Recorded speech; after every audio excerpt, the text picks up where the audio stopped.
The importance of knowing that the mainstream media lies about vaccines cannot be overstated. In recent years, the topic of vaccination has become increasingly polarized, with some people zealously advocating for vaccines as the ultimate solution to preventable diseases, while others express concerns about their safety and efficacy. However, amidst this debate, the mainstream media has consistently presented a one-sided narrative, often ignoring or downplaying the legitimate concerns and uncertainties surrounding vaccines. One of the primary reasons why it's essential to recognize the mainstream media's bias on vaccine issues is that it can have a profound impact on public perception and decision-making. When the media presents a uniform, pro-vaccine narrative, it can create a false sense of consensus and intimidate those who may have questions or doubts about vaccine safety.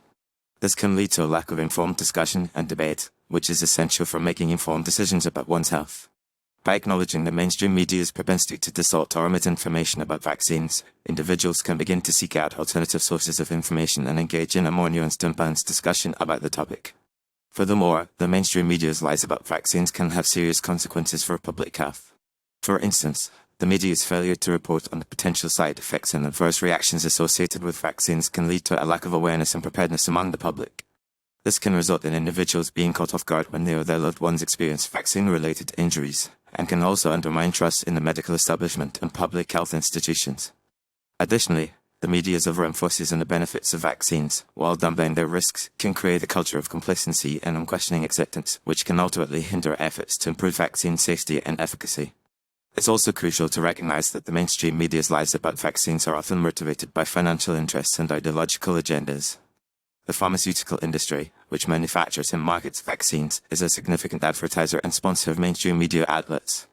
This can create a conflict of interest, where media organizations may feel pressured to present a positive narrative about vaccines in order to maintain their financial relationships with pharmaceutical companies.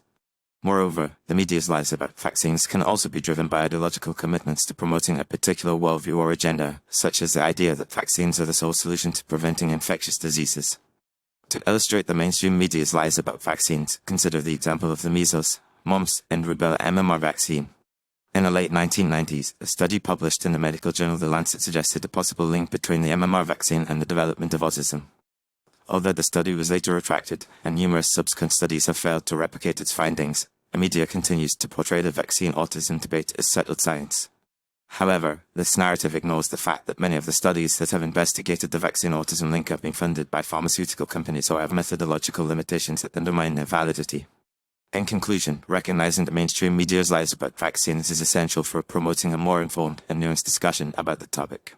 By acknowledging the media's bias and seeking out alternative sources of information, individuals can make more informed decisions about their health and the health of their loved ones. It's also crucial to recognize the financial and ideological interests that drive the media's narrative about vaccines and to demand greater transparency and accountability from media organizations and pharmaceutical companies. Ultimately, a more critical and discerning approach to the mainstream media's narrative about vaccines can help to promote a more balanced and evidence-based discussion about the topic and can contribute to a more just and equitable public health agenda.